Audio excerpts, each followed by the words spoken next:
Imagine not enjoying your dick getting sucked because you didn't do your dailies, because you're concerned that you haven't done something very important, because you were conditioned, unbeknownst to you, to do that activity every single day where it became a habit. Do you know how expensive dates are nowadays? Fuck. God damn it. And you have no guarantees. There's no 50-50 or nothing. There's no guarantees. That's a scam banner right there. You know, sometimes it takes trying a lot of things to find the thing for you. It's quite the journey. It's a fascinating journey, one might add. It's the beauty of being alive. You know what I mean? So before you can say a burger is my favorite dish of all time, you must try pizza, you must try fried chicken, you must try ice cream, you must try spaghettis, you must try all kinds of dishes so that you can definitively say, this is my goat. This is it. And so it's a beautiful thing once you reach that conclusion and you finally find the thing that is just for you. It is a beautiful thing. Now, the key to once you find the thing that is your goat is to understand that this is your experience. It's not going to necessarily be the general consensus. It just might be the majority of people like what they like, all right? You know, certain foods, if it has more fat than this, it's more tasty, you know what I'm saying? If a video game happens to include a lot of, let's just say, things that resonate with the most gamers, it's going to be more appealing than others, all right? We all know this. Now, the key again is that your experience and your preference isn't a way of grandstanding on people that may have different perspectives and different tastes to things that, let's just say, are not as popular. For example, burgers are very popular, but I may like what's a non-popular dish? I don't know. I don't know. Cheese. My favorite thing ever is cheese. That's right. Just cheese. Nothing more, nothing less. Just cheese. That's a cheesy preference. Wordplay. But the fact is, a lot of people look at people somewhat differently and a little weird when people have, let's just say, preferences that aren't as common and they don't necessarily understand or resonate with. But I feel like as long as there's mutual respect and understanding, and just the understanding of people like what they like, not everybody is going to be like me or like everybody else in certain things, all right? We may have different tastes and preferences in certain things, but this doesn't necessarily mean that it's going to be the same in every other topic, all right? We may have the same ideologies in certain topics, etc., right? It's what makes that's what makes human society fascinating, in my opinion. It's what makes it so interesting. And if it wasn't like this, I'll be honest with you, things would be boring as shit. We're already introverted sitting here playing our 2D anime baddies because we typically think most people are boring, and it's gonna be worse if it wasn't for these elements that makes let's just say interaction with people somewhat interesting, at least, and every time slightly different. So why did I pull up again with the it's just a little reminder of certain things. I'm reminding you. Because there's been a video floating around recently from this girl, Molecule. Wordplay. And she says, I deleted and stopped playing all gacha games except Wuthering Waves. With the thumbnail, there's the Hoyo games, there's NTE, there's all kinds of games over here, and I don't know why Wuthering Waves is included here, but anyway, just for thumbnail emphasis, I guess. But this video really took off. A lot of people are talking about it. I just want to, let's just say, go over it. I haven't really seen what exactly she's talking about, but for me personally, I think that's a fair thing to say. I do. This doesn't necessarily mean that the rest of the games are bad. It just means that these games are not for her. That's a very important thing to remember. And anybody that resonates with this sentiment, because Wuthering Waves, let's call it 40 days, in terms of a gamer, classic gamer, what they expect from a video game, Wuthering Waves is by far the best of all of these, hands down. We all know it. We all know it. This is by far the best game over here. However, is it the most popular? No. Obviously, Genshin Impact and SSR are more popular. And is SSR the same as Wuthering Waves? Not necessarily. I feel like these are a good combo. SSR, I really want to get back to SSR. SSR is a turn-based game that is very fun, in my opinion, on a phone. Whilst Wuthering Waves is fun to play on PC, I don't see myself playing something like Wuthering Waves on my phone. However, something like SSR, I can definitely see myself playing on my phone. So they have different avenues, and again, like if you're not a mobile player, which she may not be, or like she's not even interested in it as a whole, she's just not gonna play it. So what I'm trying to paint here, in case you haven't realized by now, is this will vary from person to person. We are talking about one girl's perspective and one girl's, let's just say, experience with these games, and how her tastes resonate with each and every one of these games. So without further ado, let's get into it. If you enjoy this type of content, make sure to like, comment, subscribe, and turn on the notification bell to not miss any updates. I guess I better go subscribe to VXV Gacha. How do you feel playing Genshin after WoWa? Oh, that is hard. That's a good question. It's very hard to, once you go WoWa, you can't go back to Genshin. It is incredibly hard. Once you experience that degree of polish, once you have that degree of fluidity in movement, it's very hard to go back to Genshin. The only one that I'm okay with somewhat with is NTE for now, but they still gotta fix the motorbike jumping and all that cool stuff. They need to do that. Even maybe more anomalies that can allow us to fly, stuff like that. I'm pretty sure NTE is gonna allow us to fly and give us more anomaly gadgets that can allow us to do fun things like that. But we'll see which path they take. Maybe you can mix anomalies that give certain vehicles you buy abilities. That would be very massive. I think that's $1 million idea there, NGE.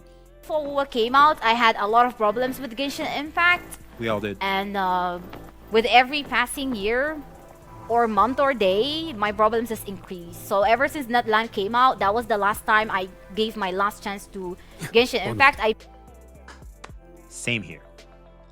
The same experience. We've had the exact same experience. I'm glad to see people that had the same approach as I did, where your tolerance level just could not accept and fathom that shit was still getting worse. Despite everything that happened in Fontaine, it got worse. It got even worse. Now, the Fontaine story was good. And no one can deny that, man. Neuvillette from Aura, Farina was amazing. She stole the show. It was a damn good story. But gosh darn it, the dev practices just did not change, and they become even more predatory because of the Natlan zone and the quality of life locked behind characters. It became very hard. It's very hard to tolerate. So you're already on the fence, like you're already half your butt cheek out of the chair to just get up and leave Genshin, and they're still pushing you away. It's like, okay, fine, I guess I'll just get up and leave. All right, stop pushing me. I'm gone. All right, you got me. Shit, you win. Evil has won. Basically closed off my heart. Even though it's my first ever game, not gacha game, my first ever game. I want to say, how young are you? But then again, I remember some girls experience the beauty that is video games way too late. And it's of course painful, you know, that I no longer enjoy it. It just makes me sad. You never forget your first. They sure weren't kidding. But that's just normal. Yeah, that's just normal. I no longer enjoy anything at all. I was, majority of the time, I was only there because of my favorite characters, you know, Kazuha, Farina. Based. Dude, Kazuha farms so much aura. Navia, Arlecchino, Colorin, Shinobu. You know, I have C6, R1 Farina. You know, all these things. This is the power. What she said here is literally the power of what. This is what I preach all the time. You are seeing right here. This is a great example. Listen to this again. Listen to what she said. Thing at all. I was, majority of the time, I was only there because of my favorite characters, you know, Kazuha, Farina, Navia, Arlecchino, Colorin, Shinobu. You know, I have C6, R1 Farina. You know, all these things. Ayato, Tartaglio, Miko, Raiden. I love Inazuma. All these things, you know. But it's okay. She kept playing because of the attachment she had with the characters. That's right. Yep. I told you that there's a loneliness epidemic. This applies to the ladies too, by the way. And for a lot of the time, people think it's just romantic. No. It can be just just relating to something you like. Feel like you're interacting with something. You know, it feels like you're interacting with something. Yeah, so there's a bit of that here. It's a bit. That was me too. I'll admit it though. That was me too at some point. D-Luke was my boy. I loved Eula, loved Jean, Zhongli, my boy. Freaking Kazuha. Right? There's all these cool characters. There's some relatability to them that you think they're cool, that they're amazing. There's obviously some waifu baiting there as well. Eula and Jean. Right? There's so much going on over there, and the fact of the matter is, and also sunk cost fallacy is very dangerous. You put in all this time and effort and resources into this stuff. Game is popular. A lot of your environment still plays the game. It's very hard to quit. So what really helped me, to be honest with you, is when people around me started quitting Genshin Impact, it made it so much easier to just quit. So there's a lot of factors that you have to take into consideration why some players can still feel, despite them critiquing Genshin Impact, still play Genshin Impact. Because sometimes there's bigger psychological reasons as to why they still play something that you can tell they're actively not really the happiest and they're not enjoying the most, but they still keep playing regardless. It's quite interesting, and this is why I keep always mentioning some of these sneaky mental gymnastic dev practices that these devs employ. This is why you see it. This is why I like to call it out, because it has an effect. It does. It has an effect. You relating to these characters will make you keep wanting to log in. Because you can start to recognize that the game isn't necessarily it, but you have, let's just say, created this form of relationship with these units because you got invested in their stories and you have them. You know what I'm saying? It creates some degree of emotional attachment. And once you have an emotional response from the consumer, they become very hard to get rid of. As in, they keep coming back to your shit. And that's what you want as a producer. Something very important to keep in mind. Memories can be memories. Always keep that in mind. Not all these corpus do that. I don't give a shit. They all do that. The moment you start to feel that the post game is slop in all these gachas, you will immediately start to recognize this tactic they are employing. Facts. They all do this. I was still logging in every day, doing the events, clearing events, doing some endgame content. But you know what? Ever since May started, I think for like a month now, I haven't done my dailies. It's the first time. Whenever I play a gacha, That's when you finally start to experience freedom. Is when you start you stop doing the dailies. You just stop doing those. You start to feel freedom. game, one thing I do is, I never miss my dailies. I log. Oh, we all do. Hey, W to her. I'm surprised someone that can see 6 characters still does their dailies like they're based. For me, like, you just can't skip your dailies because that's money.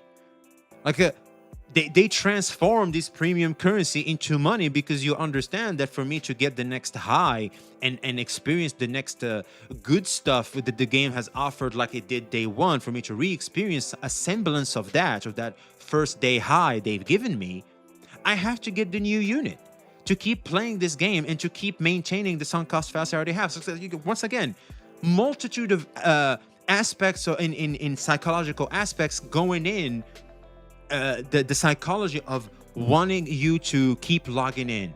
It's very hard to counter. You have to be very aware of this. You have to be very disciplined. When I do it, I'm preaching this, but it's still hard for me. Like, I'm applying it, but it's very hard to sustain. It's quite the adversary. Do not underestimate this, ladies and gentlemen. and I have been basically on autopilot with Genshin Impact ever since Netland. Nothing has been very enjoyable. So, Netland, not cry, that's been so long now. Insane. So, in the end, I decided not to stream Genshin Impact anymore. Assuming master control. I used to stream a bit more at first. Just talk about it. You don't have to play it. Just talk about it. You seem to be a very knowledgeable person about the game. Just talk about it. That's what we all do. A lot of us quit Genshin Impact. I still have my account. Well, it's no longer my account, really. It's my boy's account. And my boy's still playing with it. And maybe one day I might pick it up once they add a skip button. I might play it for old time's sake. Why the hell not? I do have some nostalgia hankering for Genshin Impact, especially for Snezhnaya. Ooh, Nelly. I really would like to experience the story with my own hands. If they would just give me a skip button, we would really appreciate that. If they don't, well, I guess we're going to have to watch it on YouTube together. Maybe I'll do a reaction to that or some shit. But the fact is, you can still interact with what's happening in Genshin Impact even without playing Genshin Impact. That's the beauty of being a content creator. Like maybe like Because I can talk about boxing without necessarily being a boxer, just because I have an understanding of the sport of boxing. If that makes any sense. Kind of like football. You'll see this a lot in soccer, something like soccer or basketball. Like most ninjas can't even hoop, but they still talk about like they're experts at basketball. That's just a fact. times 3 times a month, and then it changed to once a patch just to do Stygian co-op and then do some Spiral Abyss and Imaginarium Theater on stream. Yeah. And then what do you call recently I just stopped even doing that, and then in the end I also deleted HSR, by the way. I wished for E6 S1 Blade on stream, and then after that, right after I deleted it. So this is not a hate against Hoyoverse. It's more so I'm just entirely done with gacha games, you know. And yeah, being a WoW, what do you call a main is all I literally care about. So I just basically cut down all the gacha games I was playing. I did try out the new gachas that came out. Arknight's Enfield, I dropped it. Duet Night of Beast, I dropped it. NTE, I dropped it. Monjul Stardive, I dropped it. When Ananta comes out, will I try it? Yep. Am I gonna drop it? Probably. You know, Silver Palace, same thing. See, you can already tell this is someone that just, in terms of their free time, they are very selective. And right there, this will vary from person to person. But this is how someone that is very, let's just say, selective in their free time is going to approach these games. And massive W's to her. Anybody that, for example, me, the reason why I have a hard time expanding from 2 gachas is where I'm at. She can do 1, I can do 2. I can do 2 because of the conditioning SSR has done to me in the past. Because I used to play WoW and SSR. At some point, it just became WoW because when SSR started doing their power creep, they lost me there. But now NTE came out, and I was like, you know what? I have space. I have room for a second gacha. I'll play NTE. Why the hell not? But it always feels like I'm just moving from Wuthering Waves to a somewhat less polished Wuthering Waves, really. But it's still somewhat the same thing, really. Just different, you know, thematics and stuff. The reality is, for me, I can do multiples. Apparently, she can't do that anymore. And that's totally fine. There's nothing wrong with that. Some things are just not for some people. Some things are for some people. Respecting her perspective, and she seems to be a very respectful individual.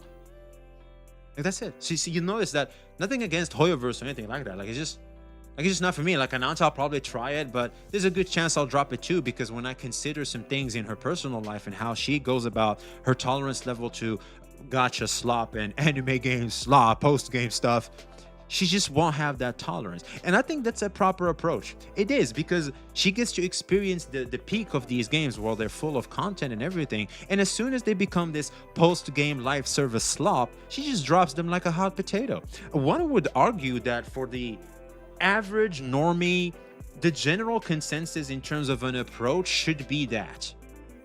Honestly, like, if you really sit down and think about it, we're just down bad over here. We just gotta admit it, ladies and gentlemen. We're down for the slop. For the normies, let's call it for what it is, man. That's a proper, clean approach. It really is.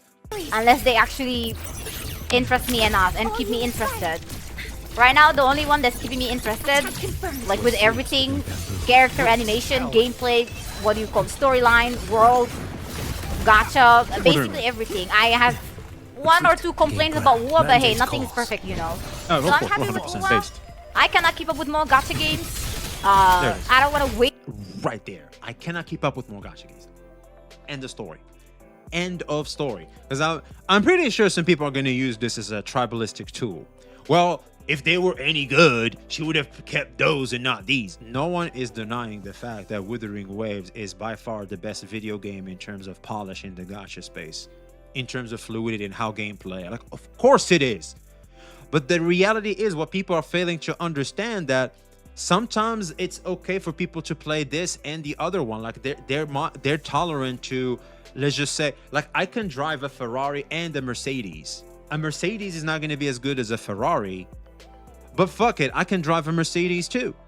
And I like to drive my Mercedes in the day. I like to drive both in the day. Well, what are you going to do about it? And people are like, well, you can drive the Mercedes. What the hell? That's inferior to the Ferrari. What are you doing? Just do the Ferrari only. No, I want to do more stuff with my time. Go fuck bitches while I play my second gacha game. Why the hell not? You know what I mean? Like it's super weird. Like when you really start really peeling off and breaking down tribalism, it's super weird. It's low-key parasocial. It really is. Wait for games to be better, even after I have given them so many chances, you know, literally 2 years, 3 years waiting for the game to change itself, nothing changing. We've all fell for that trap. And my hope is NTE doesn't disappoint me. It seems we seem to be heading in the right track. I'm very hopeful. Wuthering Waves didn't disappoint me. Like Wuthering Waves was a positive. Genshin Impact was definitely what made us scared of believing in the first place. But I feel like Genshin Impact really showed its colors for me personally around Inazuma. I kind of knew and expected that was probably going to be the path they're going to take. I just decided to hope for a better result. But really, I could see the writing on the wall that there's a good chance that's just wishful thinking. You know what I mean? But for Wuthering Waves, it was the opposite. Because right off the bat, they're doing things, they're optimizing, they're giving freebies. You seem like they're really serious in wanting you in their game. And I like that type of dev to consumer relationship where you can feel and you can see them really going the extra mile, doing efforts. They respect you. They value you as a consumer. They recognize, to be honest with you, let me just rephrase that real quick. They recognize the value you have as a consumer because it's easy to get lost in the sauce and forget. I haven't said this line in a while, but I want to just a little bit of a reminder here. You're the prize. The consumer is the prize. You are the ultimate thing all these companies are fighting for. Well, you know what that means? When a lot of factions want the same thing, that thing becomes the most becomes the one that has the most value. So therefore, we, the consumers, are the most valuable thing in the formula. We just, for some reason, downgrade each other, downgrade ourselves into this whatever. But when the reality is, dude, we are what they're chasing for. They should do more stuff. I'm not saying that they should, be complete submissive subs to us, right? But still, like, a little back and forth that's healthy is good. We just, when the balance isn't there, we're gonna have to call it out. That's all I'm saying here. It's time to say goodbye, right, guys? It's time to say farewell. I don't like the word goodbye, but it is indeed an end with me. Some goodbyes means new beginnings, and those new beginnings may set you in the path you need to be in life. It is what it is. Delete my account. My game is still gonna exist in my phone. Am I gonna update? Nope. But yeah, just play on GeForce Now. You won't need to update. That's what I do. I'm just like kind of just done. Yeah. It's more so for all the gacha games. Even you guys try to cut down the gacha games that you play, because a lot of them just follow the same format, unless you're in it for the gamba, which a lot of people do. For me, I'm never in it in a game because of gamba. She's based. We all okay. We can enjoy the gamba, but we won't be there for the gamba. You know what I mean? Like it's fun. The gamba can be fun, but we're not really there for the gamba. That has never been my point. If I don't enjoy the story and the characters, then what is the point that I'm in a game? That's and the gameplay, most importantly. Bonus. You know what I mean? It's a bonus thing for me. There it is. But I do know a lot of people, gamba is like their main thing. If the gacha is not good, then they leave the game. Sort of like that. It's a very important aspect of what makes these gacha games tolerable in the sense of the live service model. Because to keep up with the live service model, you're going to have to interact with the gacha system. And if the gacha system is not appealing enough, it makes remaining in the live service model incredibly hard to tolerate. So people are just going to leave. It's simple math. Like one thing branches to the other. Like a lot of the, let's just say, aspects of these games kind of match together to make what we have. And they all affect one another. So very important to keep in mind. No, it'd be like that. But I'm happy that I'm only playing Wuthering Waves, and I hope it doesn't, I hope we'll just get it better from now. And I'm not eager to add another gacha game to my main roster. I like playing Where Winds Meet, and I like playing Wuthering Waves, and they're two different games, and I like them for different reasons. And yeah, they are my two main games. Everything else is going to be games from Steam and stuff like that, which are not live service games, Nice. So keeping up with multiple gachas, multiple live service games, the fear of missing out, all of the shenanigans, insanity, you guys. Based. Fucking based. Fucking based. She is him. She is. There we go. That's what I'm talking about. That's what I'm talking about. There it is. She's literally voicing what a lot of people have been voicing for God knows how long. Finally. Insanity. It is insanity. It's like having multiple jobs and you're not getting paid at all. It does feel like that sometimes, huh? It really does. Sometimes you don't feel like that when you're playing gacha games, because I felt like that. It's like a part-time job and nobody's paying you. It's like you're in an internship and nobody's paying you. I literally felt like that. I'm telling you guys. Like, you guys may think I'm being dramatic. No. But there were a lot of times I felt like that. I felt that so much. I started to have different approaches to these gachas so that I can counteract that. Here's what I did. I just don't learn enough about them. The reason why I don't learn enough about them is not only because I'm casual and everything, but also it helps me with my daily activity. You may be wondering how. Well, it's simple. Every day I discover something. I feel like, oh shit, I can do this. Oh fuck, I'm noticing I'm doing more damage when I do this. Oh snap, okay, that's good. It starts to feel like my daily activity is more of like a practice session to become good at the game, in addition of the daily grind. You know what I mean? I basically trick myself and condition myself into, let's just say, to get better at this game. You log in every single day for there's a reason why, there's an incentive in terms of keeping up with the live service model, but also for me as a player in terms of skill. That's how I managed to counteract that. But before I was doing that, I will be totally honest here. I was like, evil has won. This is a job. I don't know how long I can keep doing this shit no more. Yeah, I'll be like, fuck, I guess I gotta do my gacha. All right, Genshin Impact. Where's that purple icon for the daily? All right, here we go. All right, moving on to SSR. Oof, thank God we have the autoplay. All right, click, Alt tab, thank God. That's it. But as soon as I changed that, I'll be honest, I became a lot more tolerant towards the daily grind that these gachas require from you than ever before. You guys can try that. But you might be called a grandpa and a newbie out here in the streets. So that's what I'm being called because of my skill levels. So this is a fair warning. I was playing my favorite gacha games. So at some point, you just have to evaluate and reflect and say, what is going on? Why am I playing these damn gachas, bro? That feel like a part-time job. That you're not getting paid to do anything. And, exactly. And when a game feels like a part-time job and an employment and a job. I remember, I'll never forget this. I will never, ever forget this. This girl asked me to stay the night. And I'm like, all right, cool. And so I just went, I was, pretty exciting times. So I just went.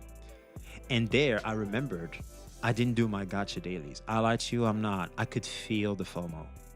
And my stay, I started to not enjoy it too much because I started to feel like I should be somewhere. I need to do this. You know what I mean? But that's so stupid because we were talking about a video game. You know what I mean? And that feeling and the power, I managed to recognize the hold that these games had on me. Oh, man.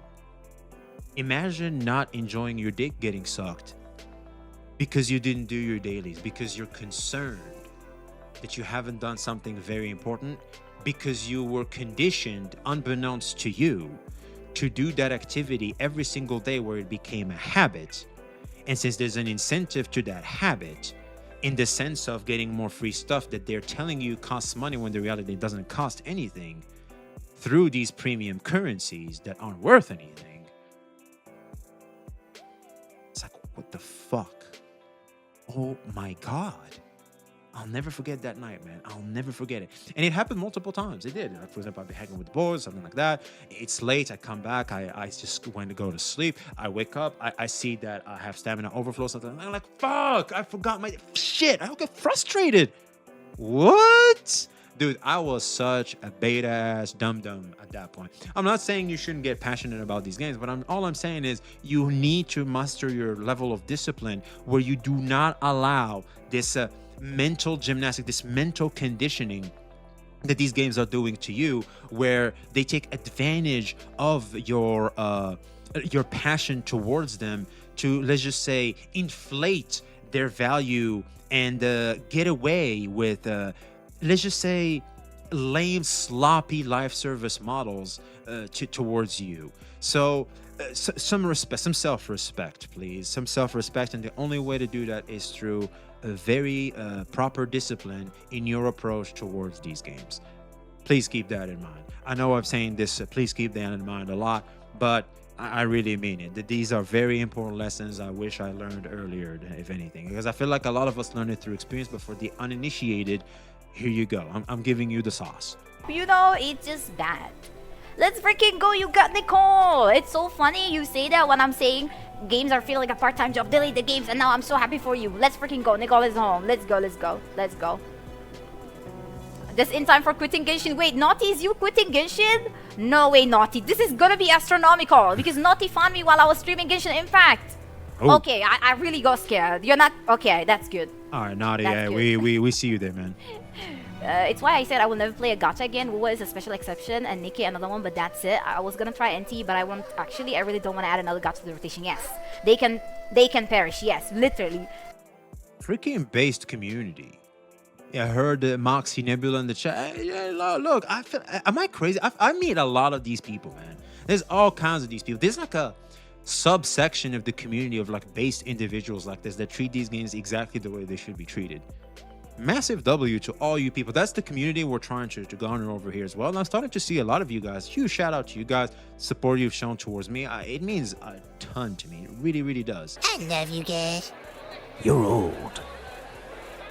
Yeah, screw you guys. They can feel like such jobs. Yes, literally, bro. Literally, I feel like 1, 2, 3 is more than enough. You know, more than enough. Literally.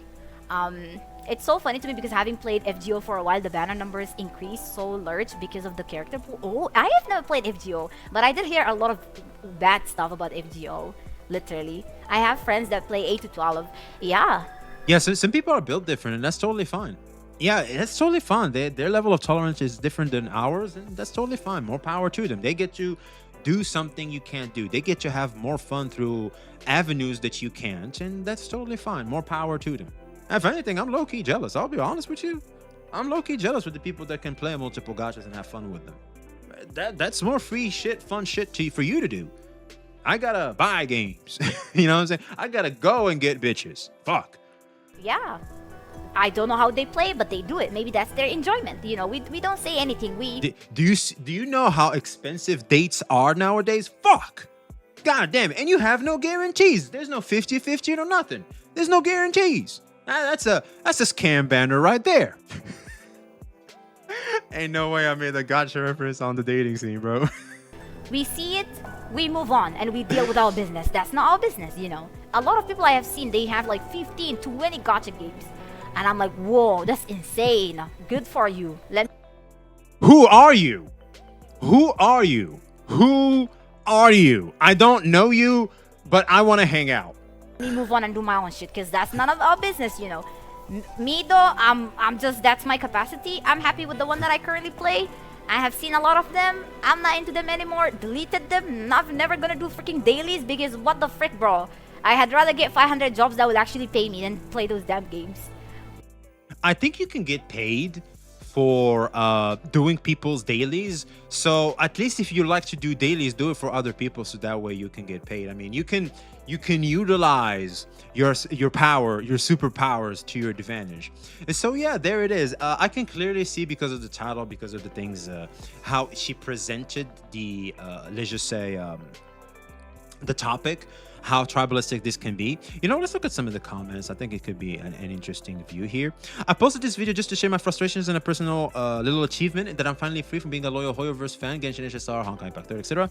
Even though each of those games have a special place in my heart, it was time to move on. I didn't expect anyone to watch this video besides maybe a couple of people, not my usual content. I'm glad to see many people agreeing like we're all in this together, or have been. I'm crying. The good thing about Wuthering Waves is even if you don't treat it as a gacha game and don't pull characters, the game offers you a movie-like experience in the story, film production, and it's first time I've ever seen in a gacha game. Indeed. Hey, that's my boy Madara Uchiha.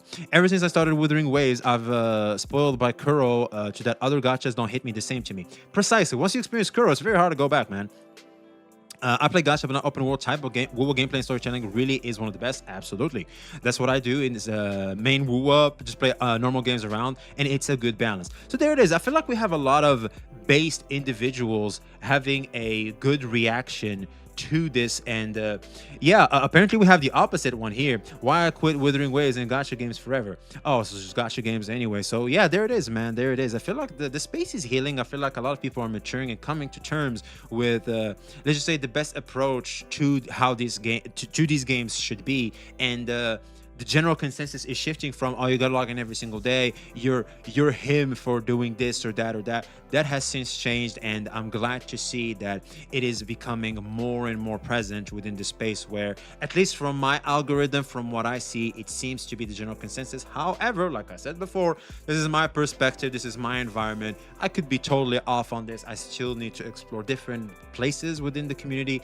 to fully safely say this is how most gacha players approach these games. I just can't see it fully yet. If some of you guys interact with different subsections of the community and know how people are treating them in terms of their approach to their gacha games, please let me know in the comments below. That would mean a lot to me. It would really, really expand my picture of exactly how the gacha space is, because we know there's the shills and the bots and all those people. We don't know how exactly things are going on over there and how they go about, let's just say, approaching their video games, their gacha games in terms of daily activities, etc., etc. So if you guys, and if anybody of you guys know, let us know in the comments below. It would really help us out a lot. And a huge shout out to her. What's her name again? Molly Q. We appreciate you, baby. We appreciate you. Check her out, please. Show us all kinds of support. Actually, she's already getting all kinds of support, and I'm really happy to see that.